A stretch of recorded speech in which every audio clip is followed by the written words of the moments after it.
Tem uma boa e acho que má notícia, né? A boa notícia é que não tem novidade. As causas da crise estão aí desde 2010, 2012. Né? A gente já sabia que ia dar essa crise. Ela estava anunciada, ela foi cantada. Né? A gente sabia todos os problemas que aconteceram. Foi tudo escrito. Da mesma maneira que a gente sabia desde 2010 que o Rio de Janeiro estava quebrado. Sabia. Né? Tem artigo escrito, tem dados, enfim, sabia. Sabia que ia ter problema no setor de óleo e gás, sabia que as intervenções para controlar a inflação via preço de gasolina ia dar bobagem de novo, né? Que a produtividade ia despencar, que o déficit público ia aumentar, que os gastos estavam crescendo 6% acima do PIB. Ele já sabia disso. Ele já sabia. Não tem novidade. Nenhuma novidade nessa crise. Né? O que é pior, tudo que Eduardo falou, a gente já sabe há 20 anos. A literatura sobre crescimento econômico avançou muito de 60 para cá. Muito. Tem muito trabalho aplicado, tem muita evidência empírica. Quer dizer, não é palpite, não é opinião, não é uma narrativa. Tem muito trabalho aplicado, tem muito esforço intelectual da academia internacional para fazer os diagnósticos de que os países crescem, não crescem, o que funciona, o que não funciona. E não é uma causa só. Não é uma grande política. Vamos fazer política industrial e o país cresce. Né? Ou vamos combater os juros, ou vamos fazer tal coisa e vai dar certo. E tem um vilão. Né? Não é isso. É mais complicado que isso. É mais sofisticado que isso, é mais delicado. Eu tenho dito no debate que o papel do economista, meu papel, não é entrar nas escolhas. As escolhas cabem à sociedade, cabem à política. O papel dos economistas é trazer um pouco os dados e dar as restrições. Olha, a restrição está aqui. O que a sociedade vai escolher? Qual vai ser a escolha? É uma escolha da política, da sociedade. Uma escolha acima da gente. Vamos ajustar aqui ou lá. Não tem uma receita técnica para sair do problema. O que a técnica diz é qual é a restrição. Se te respeita a restrição, dá o governo anterior. Né? A conta vem e ela vem pesada. Então não tem novidade. Né? A gente sabe, toda essa literatura, né, desde os anos 80, que a gente tem essas bases de dados gigantescas dos vários países, com muita evidência sobre características específicas de cada país. Né? A gente passou da fase de contar a história. Com pouco dado ou com dados anedóticos. Deixa eu voltar um pouco para trás. Né? O Eduardo falou que a gente tentou essa estratégia várias vezes na nossa história. Não foi só uma ou duas vezes. Nós tentamos a mesma estratégia nos anos 50. Né? E os anos 50 terminaram numa imensa crise econômica. Era uma inflação que bateu 2 dígitos, um país que terminou em moratória, 8 anos de recessão. Né? O mesmo aconteceu com o governo Geisel. O mesmo aconteceu. Né? A cada ano que passou no governo Juscelino, a economia cresceu menos. A cada ano que passou no governo Juscelino, as contas públicas se deterioraram, a inflação subiu. E o resultado foi a grave crise econômica dos anos 60. Mesma coisa no governo Geisel. Começou a economia crescendo 8, caiu para 6, para 4, para 2. Entregou o país numa grave recessão. A inflação, baixo 2 dígitos, foi entregue no fim do governo Geisel a 90%. E a estratégia foi mais ou menos a mesma do último governo. Tinha uma crise externa, o petróleo, a crise lá fora não chega aqui dentro, vamos pegar os recursos públicos e transferir para o BNDES, na época foi o FAT que foi para o BNDES, né? Vamos fechar a economia e vamos produzir no Brasil tudo que nós pudermos produzir no Brasil. Parece intuitivo. Resultou numa crise de 14 anos. Produtividade baixa, tecnologia atrasada, o país que fazia chip via os seus computadores ficarem defasados em relação ao resto do mundo. Um impressionante aumento da desigualdade de renda e uma economia que só foi voltar à normalidade em 94. Essa repetição da estratégia, ela reflete um diagnóstico que foi antigo na nossa economia e que se consolida mais ou menos nos anos 50. O Brasil seria pobre porque ele era explorado pelas potências exteriores. Essa é a razão da pobreza. E as formas de exploração do país seriam várias. As empresas estrangeiras, que remeteriam lucros extraordinários para fora. O país que produzia commodities, bens agrícolas, café, algodão, açúcar. E os preços dessas mercadorias tenderiam a cair com o tempo, quando o nobre, o produtivo, seria produzir a indústria. Qual seria a receita para sair dessa armadilha? A receita era simples. Vamos fechar a economia, vamos nacionalizar alguma dessas empresas estrangeiras, e o Estado tem que assumir um papel preponderante de coordenar o investimento privado com recursos públicos para estimular o desenvolvimento local da indústria. Eventualmente com empresas estatais, eventualmente com empresas brasileiras. Essa era a estratégia da CEPAL. Essa foi a grande estratégia, o grande diagnóstico e estratégia da CEPAL. Prebes, Furtado e outros. E é curioso, porque em 61, 62, 61, um economista que depois ficou famoso, Douglas North, visitou o Brasil, porque na época a Sudene, com Furtado à frente, estava iniciando um grande plano de desenvolvimento do Nordeste. Um plano plurianual. Era o começo do governo 60. E tinha um grande plano de vários anos para desenvolver o Nordeste. E o desenvolvimento passava por fortes estímulos públicos para o desenvolvimento da indústria no Nordeste. O North esteve no Rio de Janeiro, foi a Brasília, se surpreendeu um pouco o nosso intervencionismo, essa economia muito regulada. Né? Ele não entendia muito como é que funcionava isso. Estranhou Brasília, com todos. E foi para o Nordeste conversar com o Furtado. E ele conversou com o Furtado, olhou os dados, olhou os números, e o North falou para o Furtado, olha, não vai dar certo. Não vai dar certo. Né? Vocês não têm mercado consumidor grande. O mercado consumidor é pequeno. Fábrica precisa de escala. Tem que produzir muito para ser eficiente. Senão ela é cara. Ela não funciona. Vocês não têm mercado consumidor, não têm matérias-primas, e vocês não educaram a mão de obra. Vai dar errado. Olha, por que não faz o contrário? Educa todo mundo, dá educação para a massa, e estuda as vantagens da região, os bens agrícolas, os rios, a geografia, vê o que vocês podem fazer, que vocês podem fazer muito bem. Tenta outro caminho. Furtado ignorou o conselho, o Nordeste continuou subdesenvolvido, a população continuou deseducada, Douglas North ganhou o Prêmio Nobel em 93. Né? Esse diagnóstico por trás da CEPAL é surpreendente, mas ele não sobrevive à análise mais ligeira dos dados. Vamos por partes. Em primeiro lugar, as empresas estrangeiras exploravam a gente, grandes lucros. É fácil, tem os balanços das empresas, tem os números. A gente pode olhar os números, né? Tem os dados das ferrovias, que eram concessões do estrangeiro na virada do século, mas eu tinha ótimas ferrovias naquele período, no país que era. Tem um livro um grande historiador econômico do Brasil, William Summerhill, professor de UCLA, estudando o caso das ferrovias. Não era. Elas funcionavam, os lucros não eram extraordinários. O caso famoso da Light, né? Da Light, dos bondes, né? Da Light. Então, os dados disponíveis. Né? Tem a tese de mestrado analisando com cuidado os dados. Não tinha nenhum lucro extraordinário. Era uma taxa de lucros, retornos normais, usuais, semelhante ao que se obtinha em todo lugar do mundo. Não tinha nada de extraordinário. Segundo lugar, não há a tendência àquela do preço de commodities. A tal premissa da CEPAL, pois é, olha os dados estão aí. Pega os dados de 120 anos. Não existe. Os preços de commodities são relativamente estáveis. Alguns sobem um pouquinho mais, outros caem. Mas tendência histórica é regressão à média, no jargão da estatística. Não tem. Tem toda uma tese fundada em cima de um fato que não sobrevive. Terceiro, o que cai desde a Segunda Guerra Mundial constantemente e é fenômeno de estudo é o preço dos bens industriais para a produção. O preço dos bens industriais cai 2% a 3% todo ano. Todo ano. Você controla pela qualidade dos bens, todo ano. Trabalhos abertos acadêmicos estudando isso. Né? A gente sabe disso, computador custa, laptop custa $2.000, desde que eu tinha 30 anos de idade. E já faz muito tempo. Né? Vai melhorando. Você paga cada vez menos pela mesma memória. Então não tem essas tendências. Para gravar, quando você abre os dados de comércio mundial, o país rico não é rico porque comercializa com o país pobre. O comércio entre país rico e pobre é muito pouco.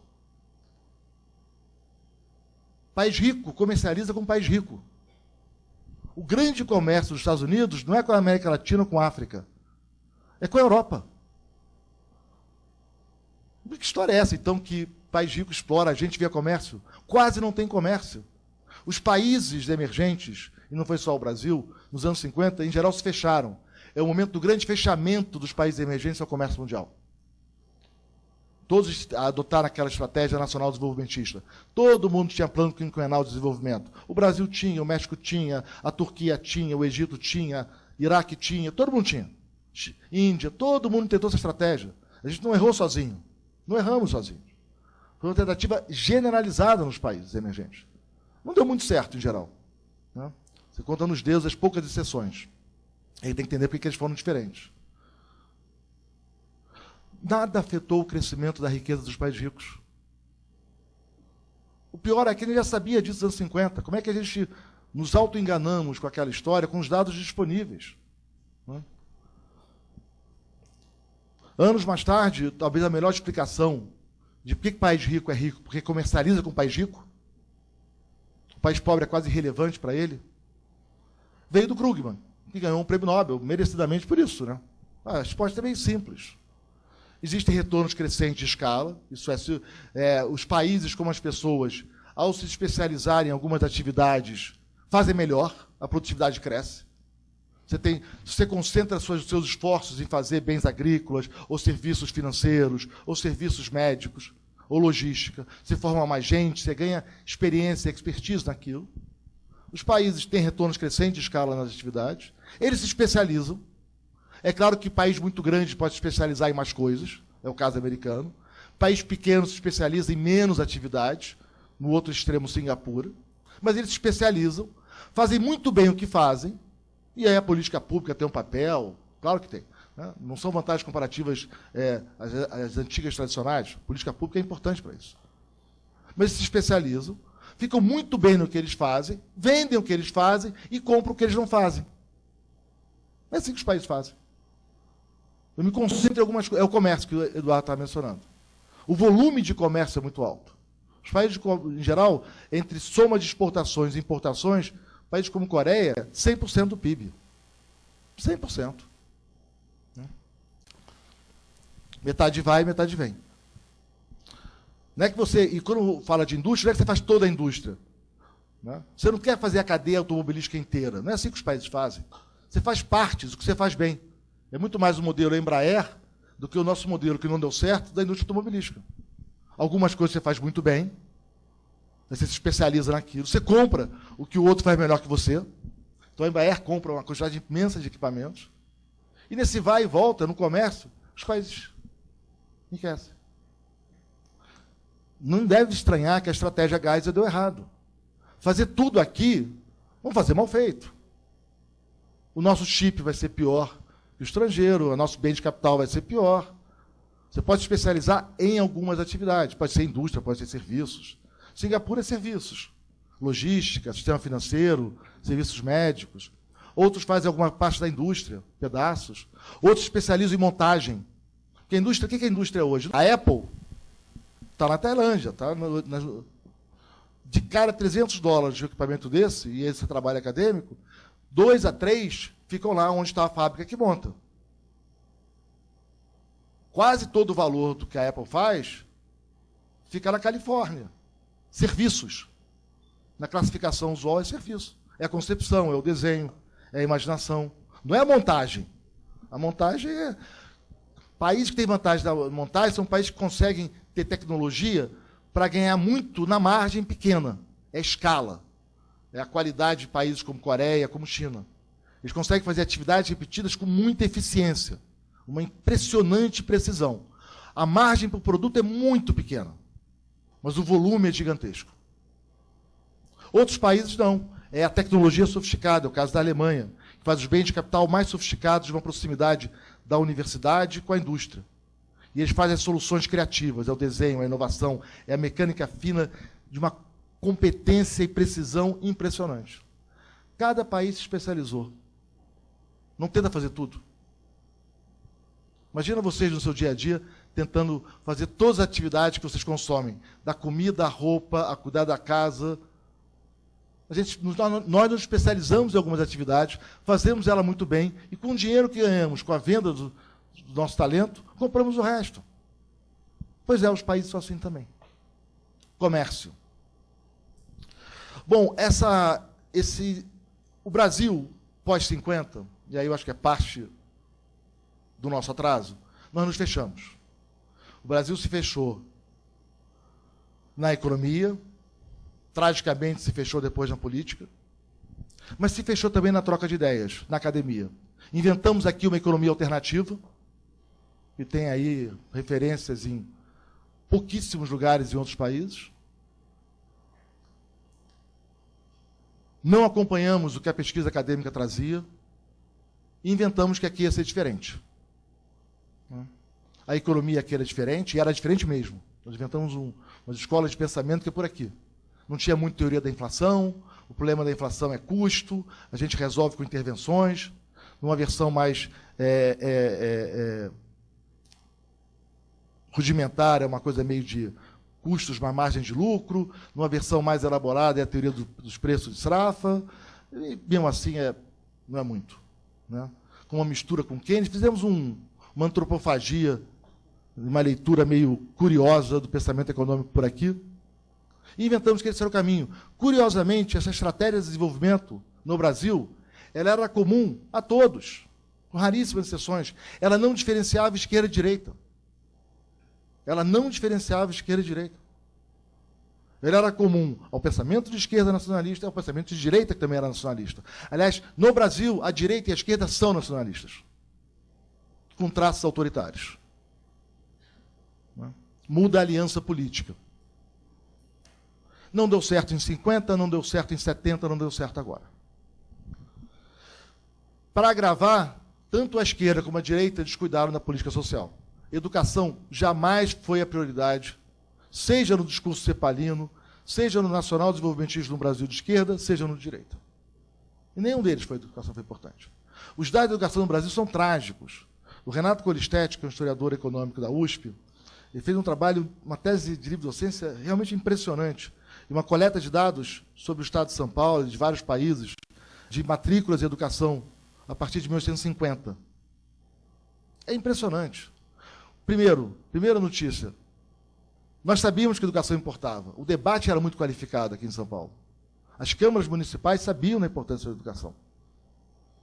E sabiam o que era feito no resto do mundo.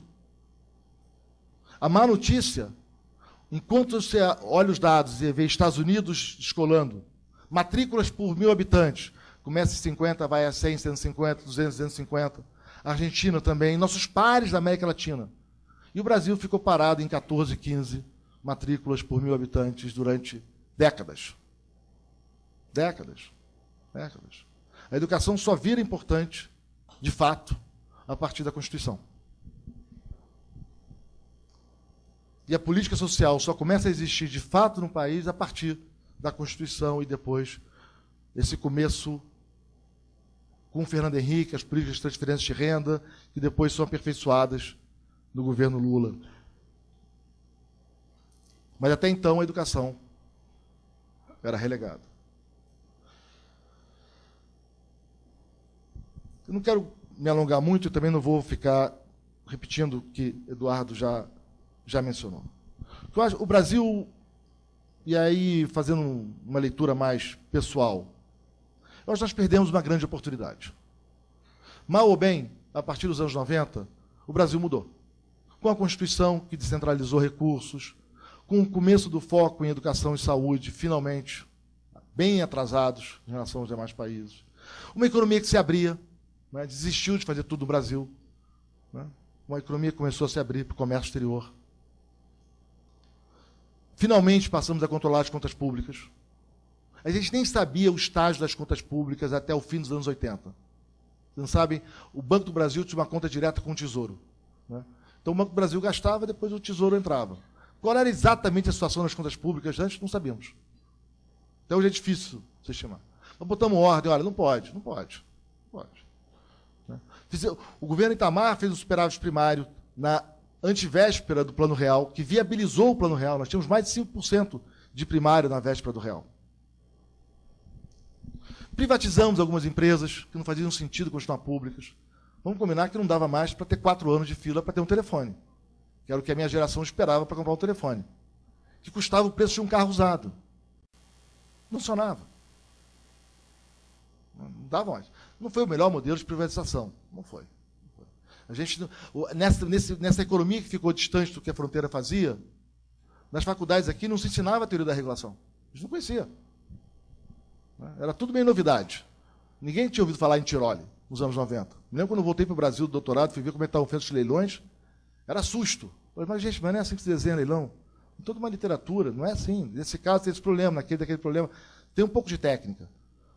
Você não dá quimioterapia para perna quebrada.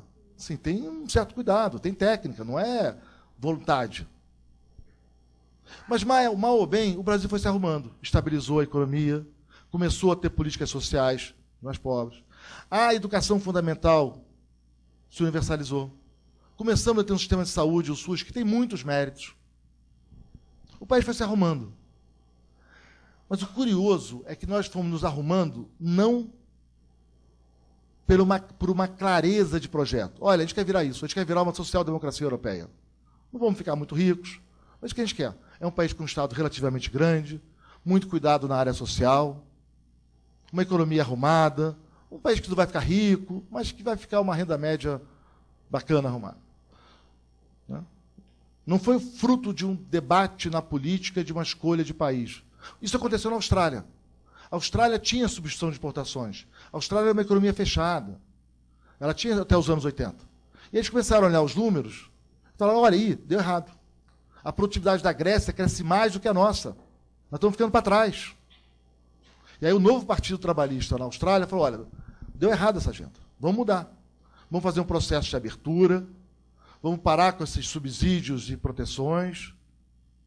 Vamos melhorar a gestão do Estado, criar agências fortes, Banco Central independente, meta de inflação, agências reguladoras, criar uma série de pesos e contrapesos no poder público.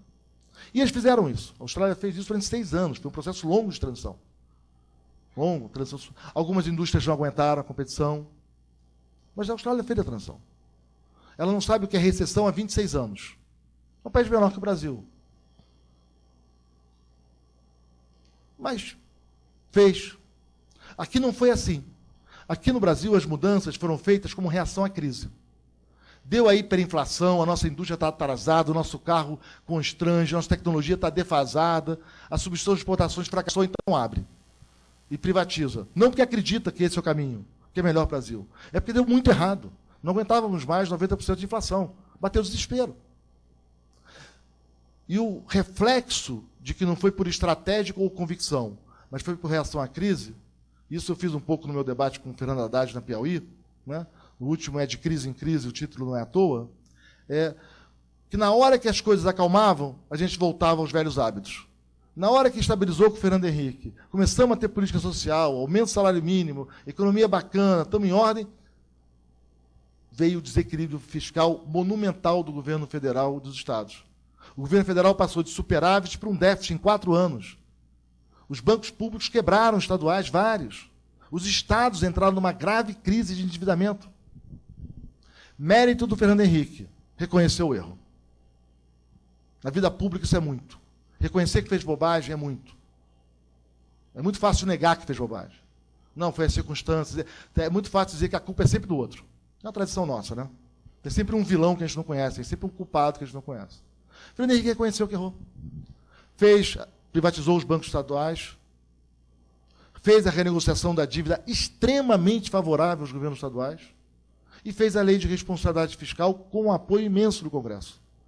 Botou as contas públicas em ordem. Veio 2002, aquele sentimento de otimismo com a vinda de Lula, que era uma grande notícia por um lado. Era uma transição, era oposição, era o PT chegando. Um imenso otimismo que contaminou a sociedade e bateu muito medo também. Muito medo. E muita gente.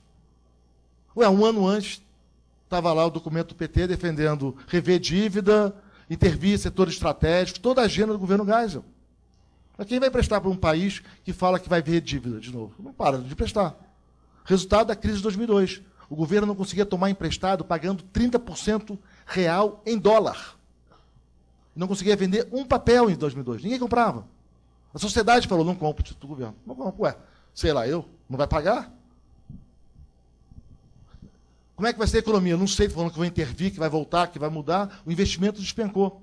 A recessão de 2002. E eu acho que, em parte, por reação a esse quadro e à crise, o pragmatismo falou mais alto, falou, olha, não vamos mexer muito nisso. Vamos seguir com uma política econômica que foi ainda mais conservadora do que a do segundo Fernando Henrique. Foi aumentado o primário, política monetária tradicional, e o resultado foi, caiu os juros, a economia voltou a crescer, caiu a inflação. Mais ainda, uma agenda de reformas que na época foram criticadas como liberais, como o Bolsa Família. Só algum dia alguém me explica por que o Bolsa Família foi criticado veementemente por ser uma política liberal, né, pela esquerda. Em primeiro lugar, qual é a diferença da origem da ideia? Segundo, vamos olhar se a ideia é boa, é eficaz, qual é o diagnóstico. Vamos demonizar a diferença. Né? A gente apanhou muito naquele começo do governo Lula por defender o Bolsa Família. E confesso que até hoje me surpreende aquele debate. Mas mal ou bem a economia foi se arrumando. Olha, boa notícia, estava funcionando. O país voltou a crescer. A desigualdade continuou a cair. Ela já vinha caindo com o governo Fernando Henrique no fim. Caiu por causa do mercado de trabalho. O Bolsa Família é muito importante para a extrema pobreza, não para a queda da desigualdade. A desigualdade caiu porque a economia estava crescendo. Era mercado de trabalho. E ela não caiu só no Brasil, ela caiu em todos os emergentes naquele período. Ela caiu no Brasil, ela caiu no Chile, caiu no Peru, caiu na Bolívia, caiu na Argentina, caiu nos países do sul da Ásia. Era o bom momento do mundo que fez a desigualdade cair. Não foi nenhuma estratégia criativa do governo Lula. Era o bom momento do mundo, comércio, o Brasil arrumado, que pôde aproveitar o bom momento do mundo que estava arrumado. Má notícia, para variar, quando as coisas vão bem, a tentação volta.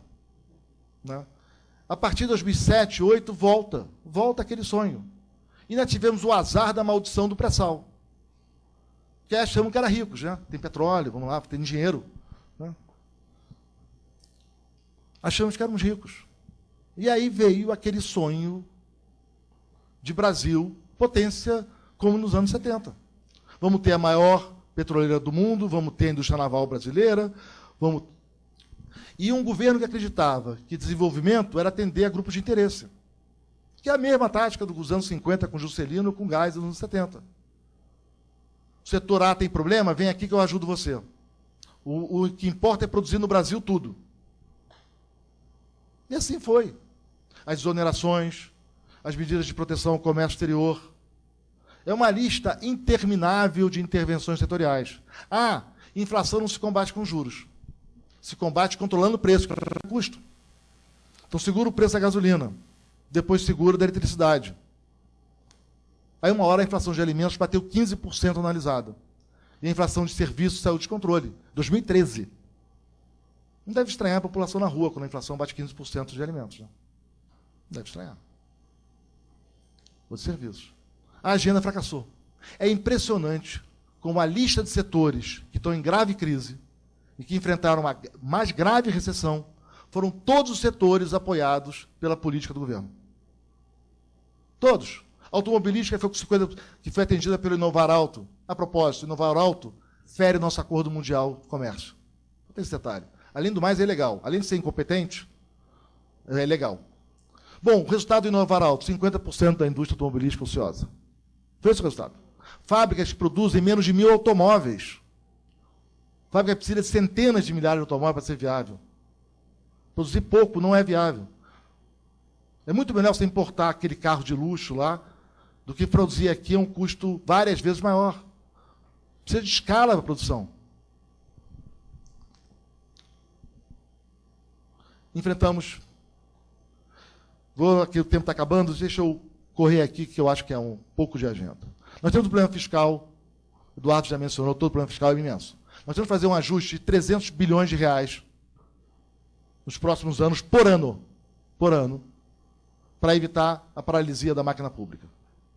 Né? A gente pode escolher várias maneiras de fazer esse ajuste. Pode botar umas 7 CPMFs, né? Enfim, o tamanho da conta é esse, tá? O tamanho da conta é mais ou menos esse. E fazer mais. Se não mexer na Previdência, a cada par de anos você vai ter que fazer mais, porque a nossa população envelhece 3,5%, 4% ao ano, a população que trabalha cresce 0,7% ao ano, vai crescer 0% na década seguinte, e a população que trabalha vai diminuir a partir de 30%. Tem que enfrentar o problema das distorções. É um ajuste fiscal muito difícil de fazer. Ele é severo. E acho que aí, e aí eu vou concluir com esse tom, todos nós vamos ter que ir para o sacrifício. Todo mundo. Não tem um vilão, não tem uma medida mágica, não tem. A sociedade tem que reconhecer o que nós concedemos de benefícios e distribuímos não é compatível com o país que temos. Os servidores públicos terão que rever suas aposentadorias. Todos os auxílios e benefícios, muito acima. A renda média de um brasileiro, se o Brasil fosse um país totalmente igualitário, R$ 3.000 mês. R$ 3.000 mês. Essa é a renda média do brasileiro. Nós somos um país de renda baixa. Nós somos um país grande por muita gente. Vamos ter que rever as exonerações para o setor produtivo. Exoneração. Todo mundo tem que contribuir para a Previdência, porque tem setores que não contribuem para a Previdência. Como é que tem um regime como simples? Não tem isso em outro lugar do mundo. 3, 4 milhões de reais para uma empresa com aquela tributação favorecida. Mas não existe isso. Em qualquer outro lugar do mundo, o regime como simples é para R$ 80.000, $100.000 nos Estados Unidos. Não tem isso. É o que eu chamo de uma agenda republicana. Vamos tratar os iguais como iguais? Vamos fazer um acordo? Olha, a regra tributária é a mesma para todo mundo. Para todos os setores da economia. A indústria vai pagar como a agricultura, que quase não paga, que vai pagar como serviço e comércio. Todos nós vamos contribuir à Previdência. Quando começou a reforma da Previdência, bateram lá na escola uma escola sem fins lucrativos. Né? O pessoal das filantrópicas, preocupado. Olha, filantrópica. O que a gente faz é muito importante. E você vai lá debater no Congresso e eles estão querendo acabar com a nossa isenção. Eu falei, gente, o que é isso? Claro que vocês fazem importante. A comida também é importante. O meio de transporte é importante. Tudo é importante. O hospital é importante. Todo mundo tem que contribuir para a Previdência. Que história é essa? Todo mundo tem que ter acesso ao mesmo mercado de juros. Porque alguns setores e empresas têm uma taxa de juros subsidiada e o resto paga a taxa de juros nas alturas. Metade do crédito no Brasil é subsidiado. Metade. Agenda republicana. Tratar os iguais como iguais. Mesma regra. E a política pública tem que focar nos grupos vulneráveis. Tem que cuidar das famílias de baixa renda com crianças pequenas. Esse é o papel da política pública. Ela pode fazer política setorial em alguns lugares. Todo país faz, não é condenar a política setorial, mas faz com protocolo. Não vamos fazer a lambança que a gente fez nos últimos anos. Que desafia qualquer manual de economia. As políticas como foram desenhadas. Mostra um nível de incompetência. Eu aprendi, depois dos últimos anos, a não desprezar a incompetência enquanto pessoas não conhecem a literatura técnica. Quer fazer política de proteção setorial? Bacana, vamos fazer. Mas faz direito, tem protocolo, não é assim. Não é assim que foi feito. Né? Tem toda uma agenda importante. Faz com cuidado. Israel fez muito bem sucedido em tecnologia em Tel Aviv. O Peru está fazendo em várias partes de produção de alimentos com muito sucesso. Tem vários casos de sucesso. Boston está fazendo agora em tecnologia, de novo com muito sucesso. Tem como fazer.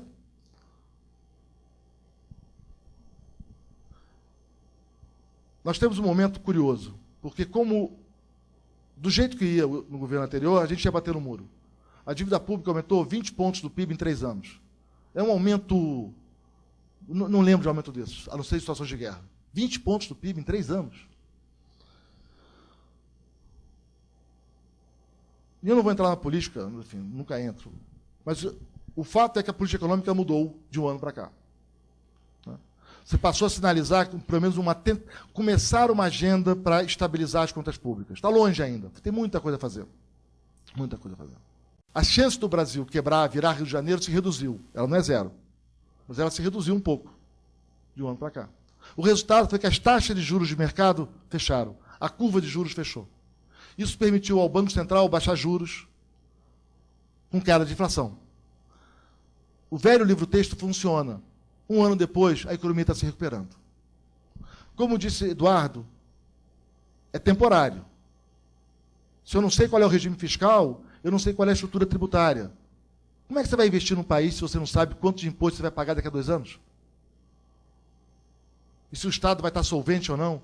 E se vai ter que fazer pirotecnia como o Rio de Janeiro para pagar as contas? Como é que você vai investir num país? Você não investe. Você investe pouco. Cresce pouco. Você recupera um pouco do que foi perdido. Então tem uma agenda fiscal importante, dura, difícil, e que vai requerer sacrifícios de todos nós. Todo mundo. E eu acho que começar pelo princípio republicano é um bom começo. A boa notícia é que, se nós enfrentarmos essa agenda, tem um mar de coisas para fazer bacana para o país crescer. Tem muita coisa.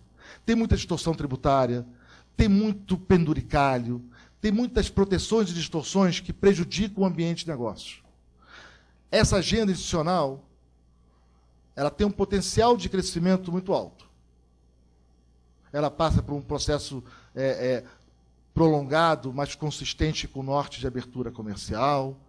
Ela parte pela melhoria da educação. Só para dar um dado, nós gastamos 50% a mais que os demais países em desenvolvimento, em educação. Em relação aos nossos pares, nós gastamos 50% a mais. Chile, Turquia gastam 4%, nós gastamos 6% do PIB. E os nossos resultados são piores, muito piores. Para dar um outro número, só o Ministério da Educação, em 8 anos, contratou 100 mil funcionários. 13 mil por ano em 8 anos. O gasto real aumentou em 80%, 70%. Deixo para vocês o quanto que a nossa educação melhorou.